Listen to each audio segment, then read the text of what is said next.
Today, I'm going to talk about spiritual awakening. What is it? Why it happens? When it happens? And what does it mean for us? What does it mean? Do you know if you're going through a spiritual awakening?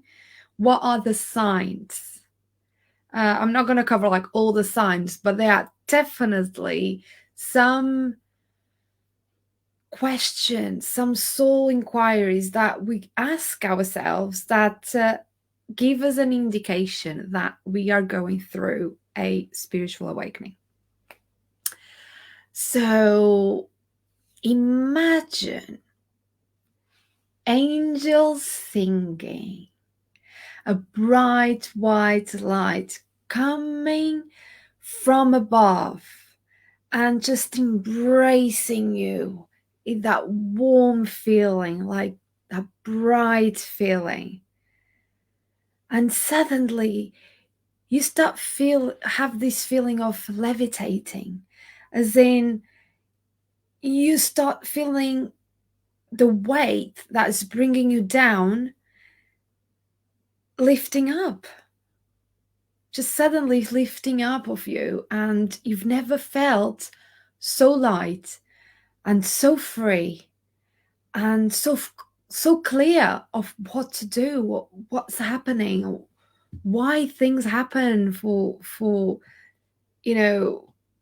why things are happening the way they are happening. You never felt so much clarity in your life, so much light in your life. Imagine that. Pure bliss. And suddenly you realize that you reached your so longed spiritual awakening, your breakthrough. Except that is not how it happens. Sorry to break it up for you, but spiritual awakening doesn't happen this way. There is no angel singing or bright white lights coming from above and you don't levitate. Yeah, there is this misconception that spiritual awakening is this blissful, enlightening breakthrough. But the truth is, spiritual awakening comes from a period of trauma. For example, after moving countries, or when you lose someone that's very dear, or after a breakup, a divorce, or maybe being made redundant, or losing a job. So everything that triggers that grief inside, because grief is not only about losing someone, grief is about losing something which you identify with, that you have a sense of identity with. For instance, a job, you identify with that role that you play. When you lose someone that's very dear, it might be a friend, a dad, a mom, a sister, a partner, you identify with that role. Or moving countries, yes, obviously, even when you look forward to that, there is this recalibration, there is this grief of leaving behind a part of you, an identity part of you. And this causes our nervous system to be triggered, hence it being considered a trauma.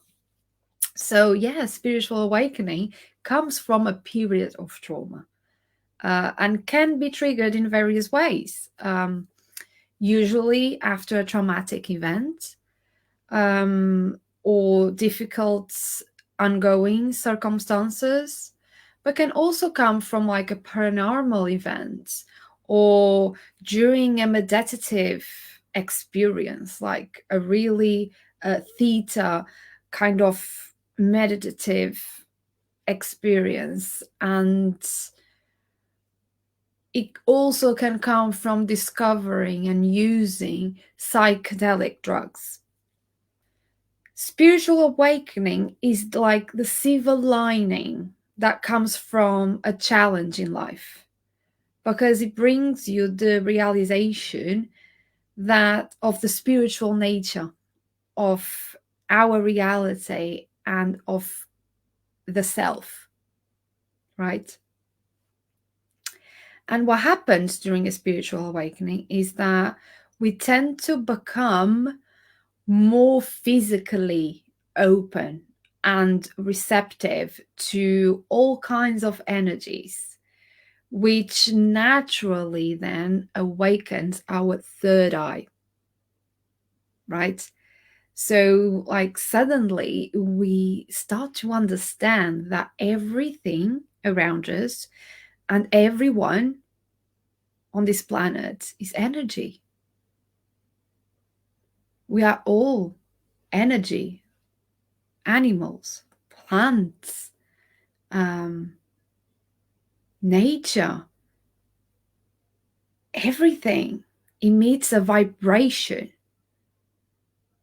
that can influence our beings and influence the way we live. And depending on the vibration that is emitting, it can match our own vibration, or there is a clash there. It doesn't match, it's not aligned. And we start to understand what things in life, what people, what places are matching our vibration, aligning with our vibration, and what it isn't. Everyone's spiritual awakening is different, okay? There is no comparing the way one person goes through it with how the other someone else is going through it. Yeah, some people experience the spiritual awakening as a gradual event, and others discover like the truths of nature, of existence, that intuitively feel right, that feel aligned, and bring an almost instant transformation in terms of perspectives, perceptions, behaviors, and how we identify in life and in the world that we live in. It's like our perspectives and perceptions shift. There is this shift that is almost instant for some. For others, this awakening, this shifting, this transformation is gradual. And there is no wrong or right way of doing it. It's just how it is. Depends on how open you are to receiving it, and how open you are to follow the whispers of your soul and seeing the signs, noticing the synchronicities around you. All of that influences how this process works for you. If it's more gradual, as you are learning and evolving and embracing, or if it's more instant, because your awareness and your openness, it's wider. Okay, so in essence, during a spiritual awakening, the self breaks down as we enter a period of deep soul searching and seeking answers, seeking deep answers about the meaning of life, and ultimately emerging as a different person altogether. And it's kind of beautiful, this alchemy of breaking down to give place to new. There is some magic there. And If you're going through a spiritual awakening, you may be asking questions such as, who am I? Who am I really? Does life exist after our passing? What is reality if not physical? Is there a God, a universe? How do I heal myself? And what is the meaning of life? What is the purpose here for me? These are very deep questions that we start asking ourselves. And this is a sign that you might be going through a spiritual awakening, that something in you was triggered to go through this process of spiritual awakening. Everything you thought you knew about yourself shifts when you're going through a spiritual awakening.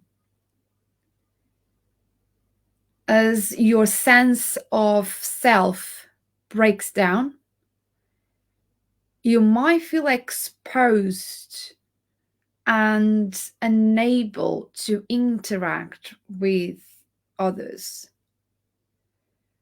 You may also feel alone. You might feel misunderstood because you're trying to make sense of what's happening, why you're feeling the way you are feeling, and who you are. It's a lot of things to make sense, and it's hard to articulate it until you make sense of what it is that's going on with you and these discoveries that you're making about yourself. It's really difficult to articulate that, to explain to other people why you're feeling this way. So you might struggle to interact with others.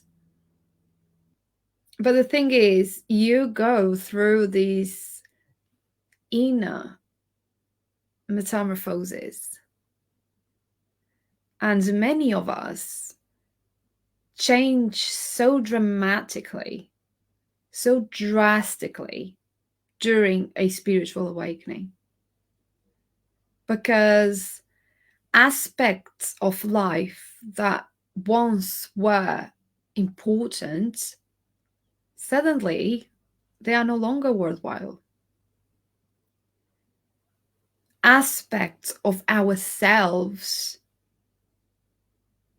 that we identified with before, we suddenly start releasing that. We start to feel this yearning to heal it. And obviously with that release and with that healing that we go through, obviously there is growth, there is transformation, there is change.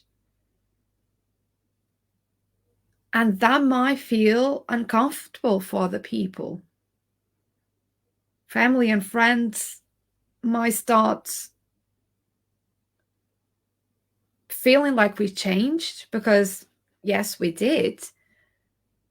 And they start feeling uncomfortable about it because they feel that they lost someone, that we are no longer the same person, the same people. And maybe the things that we had in common and were aligned before no longer are there. So yeah, that's why some of relationships and places and things that we used to cling on or have before spiritual awakening change as well after we go through a spiritual awakening. because love, compassion, and unity become our guiding forces. Past times change. They evolve into more grounded, enlightened practices. And we feel this deep yearning inside to go after knowledge, to get more wisdom, to seeking answers that explain the meaning and existence of life and our part in it, especially. What is our part in the existence of life, and what does it mean for us?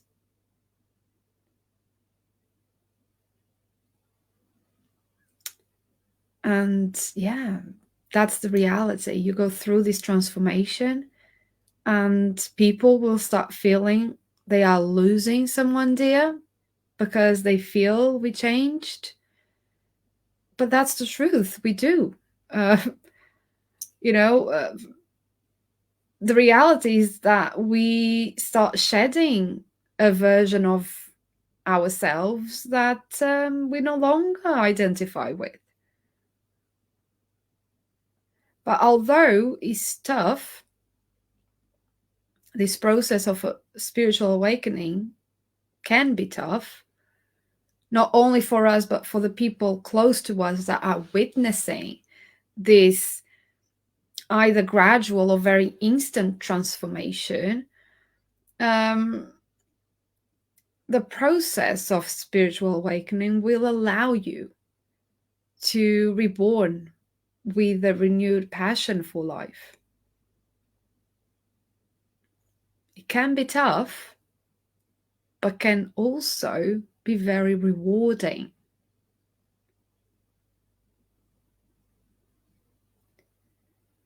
Because what I want you to understand, and that is that spiritual awakening is not something that we decide that we want to do and we force ourselves to do, and we get pleasure of trying to change ourselves, and that we do that on purpose to make other people feel uncomfortable.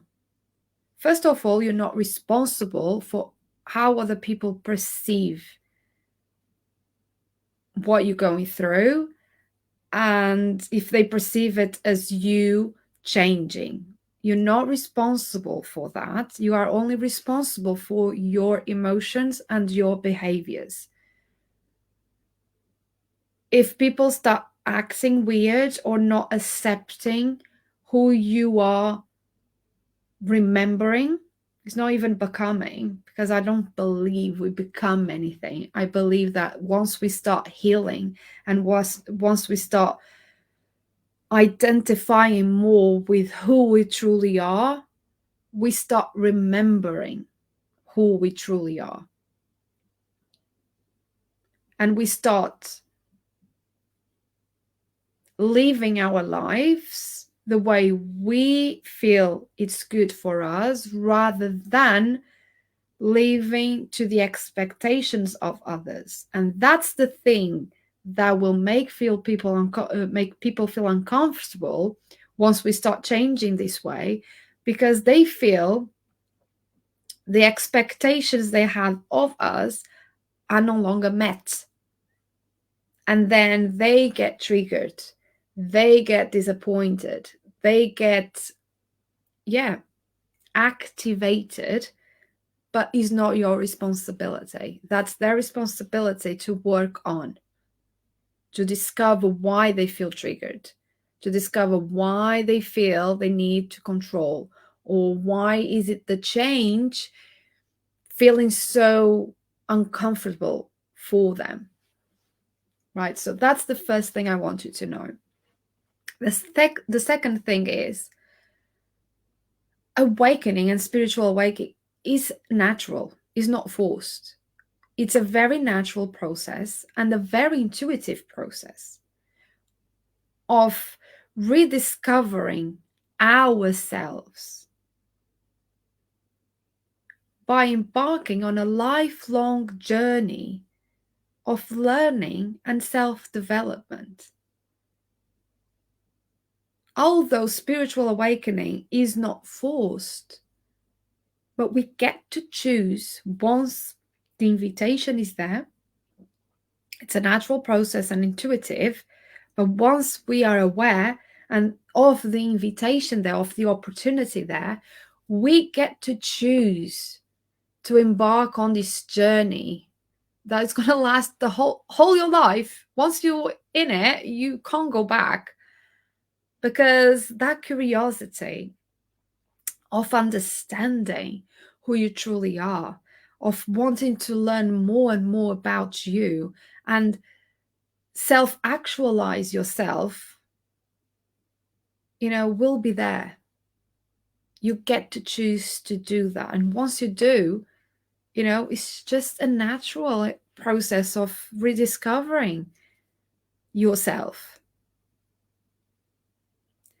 And during your spiritual awakening, what you will find is that inner work is the most profound practice that you can do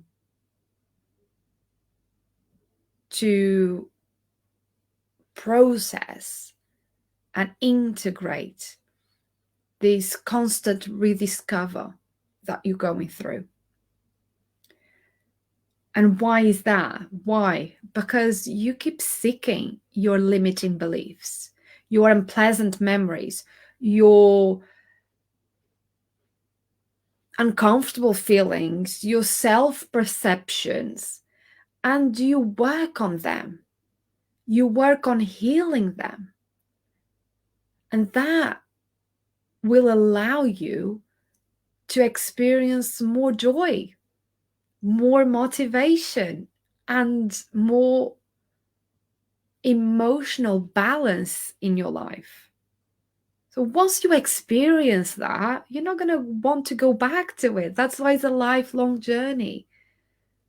And that's why it brings the awareness, because once you tip your toes into experience more joy and more motivation and emotional calmness, once you feel something is off and that you've been triggered and that you start feeling overwhelmed and stressed, rather than going back into the cave and the dark, the awareness that you, in the meantime, discovered about yourself will make you bounce back so much quickly.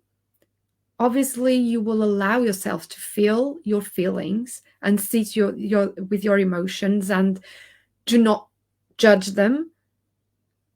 But you'll also, because your perception and your perspective shifts, you will understand that life is not happening to you. Life is happening for you. Challenges and obstacles are not happening to hurt you. They are happening to give you a lesson, to make you grow. They are happening for you, not to you. And that is huge. So you might be asking, how do I do inner work?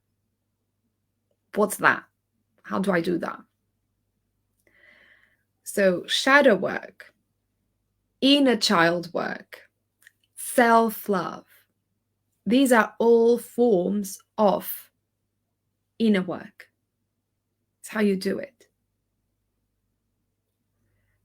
Because inner work simply means diving deep into your inner self for the purpose of self-exploration, for the purpose of self-understanding, self-healing, and spiritual transformation. Okay? It's simply inner work it's simply consciously choosing to dive into a reflective practice that will help us increase the awareness about ourselves, others, and awareness about life and the meaning of life. That's all that is. And the most common way of practicing reflection, that for me, it's a huge thing. And it's so huge. I always say that, for me, reflection is one of the key, if not the key process of self-healing and self-transformation and soul searching.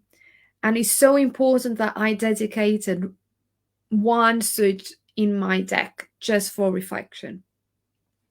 Is how important I think it is. But the most common way of practicing reflection in any of these modalities, shadow work, inner child work, self-love, is through journaling. Because journaling provides a getaway to your inner self and a direct connection with your soul. And it's so, so beautiful. Because, by journaling is this spiritual practice, as I see it, that helps you to explore. It helps you to process. It helps you to work through and integrate your thoughts, your limiting beliefs, your emotions, your dreams, your desires, your values. Through journaling, you can nurture your self-awareness and increase your self-actualization in the most powerful way, because it's directly connected with your soul. You can really speak directly to your soul, and that is the most powerful way, because your soul is wiser than anything else. It knows you better than anyone else, and anything that comes directly from your soul is the most pure guidance that can come, the most pure advice, and is the voice that you should hear, not the voice of other people, but the voice of your soul. And journaling allows you that. And the more inwards you go through this process, the more you will be able to distinguish between your thoughts, your feelings, your beliefs that come from your ego, and the whispers of your soul that are gentle and calm and full of love. It's so, so powerful. And is one of the spiritual practices I use time and time again with my clients. And I keep banging on. And I created the journaling deck because of that. Because in order to get the answers you yearn during this soul-searching process, that it is spiritual awakening, that it is the dark night of the soul, that it is doing the inner work through shadow work or wounded inner child or self-love. Journaling is the key practice to doing that. It is. And I have an amazing, powerful self-study workshop all about finding yourself through journaling, where I guide you through identifying cycles that you keep repeating in your life and how you can change it. I walk you through healing any negative emotions that surface on a daily basis, how to shift your negative beliefs, and how to be ready to receive change in your life, to receive this transformation, this metamorphosis that you go through when you do the inner work. And in this self-study workshop is 1.5 hours workshop with slides. You get lifetime access to it. It is £49, which is, in my view, a very small price to invest in yourself and in your own self-healing. And maybe perhaps start 2023 with a conscious choice to self-actualize, self-heal, and just transform and be ready for a year of transformation.